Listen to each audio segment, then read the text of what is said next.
আসসালামু আলাইকুম, আমি রিফাত। আপনাদের সামনে আজকে হার্টের কোন নালী কোন দিকে যায় এবং কোনটা কোন কি কি কি কাজ সেটা নিয়ে এখন আলোচনা করব। তো চলুন আমরা দেখি যে একটা হার্টের চিত্র আমরা আঁকিয়েছি এখানে এখানে কোনটাকে কি বলছে আমরা সেটা দেখব।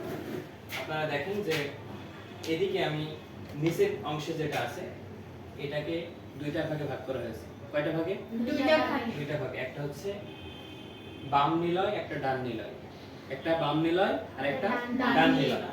এটা হচ্ছে দেখেন, যেটা আমরা চিত্র আঁকাচ্ছি, যেহেতু চিত্র সবসময় কি বইয়ের উল্টা হয়, তাই না? বা অরিজিনালের উল্টা হয়। তাহলে চিত্র যদি উল্টা হয় তাহলে আমরা ডান দিকে যেটা আছে সেটাকে কি বলছি? বাম নিলয়। ডান দিকে যেটা আছে সেটাকে কি বলছি? বাম নিলয়। এবং বাম দিকে যেটা আছে সেটাকে কি বলছি? ডান নিলয়। এটা হচ্ছে ডান নিলয়। এখানে লেখা হয়নি, এটা হচ্ছে ডান নিলয়, তাই না? ডান নিলয়। তাহলে এটা যদি ডান নিলয় হয়, এটা বাম নিলয় হয়, তাহলে এই এখানে সরি লিখছিলাম, তাহলে এটা ডান নিলয়, এটা বাম নিলয়, তাই তো?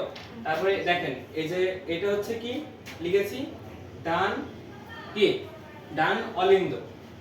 আর এটাকে লিখেছি কি? বাম অলিন্দ। তাহলে পিণ্ডের অংশ থেকে চারটা, একটা হৃৎপিণ্ডকে চার ভাগে ভাগ করা হয়েছে। চার ভাগে, কয় ভাগে? চার ভাগে।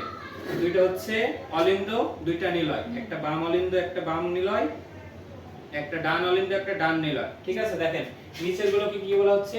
নিলয়। উপরের গুলোকে বলা হচ্ছে অলিন্দ। ঠিক আছে? এখন এইটা কি দেখেন, উপরেরটা বলা হচ্ছে ঊর্ধ্ব মহাশিরা। শিরা এবং ধমনী দুইটা দুই রকম জিনিস। আমরা আপনাদের আগে পড়াইছিলাম যে ধমনীতে কি হয়। দেখেন ধমনী থেকে কি হয়? ধমনী দিয়ে সারা দেহে রক্ত প্রবেশ করে, তাই না?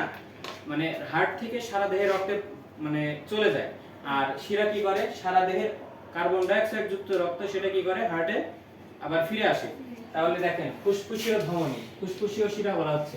এই শিরা দিয়ে ফুসফুসে কি হয়? ফুসফুস থেকে রক্ত আবার এখানে আসছে। ঠিক আছে? এই প্রক্রিয়াটা একটা যখন হৃৎপিণ্ডের সংকোচন এবং প্রসারণ হয়, এই প্রক্রিয়াটা অনবরত চলমান থাকে, যার কারণে আমাদের সারা দেহে রক্ত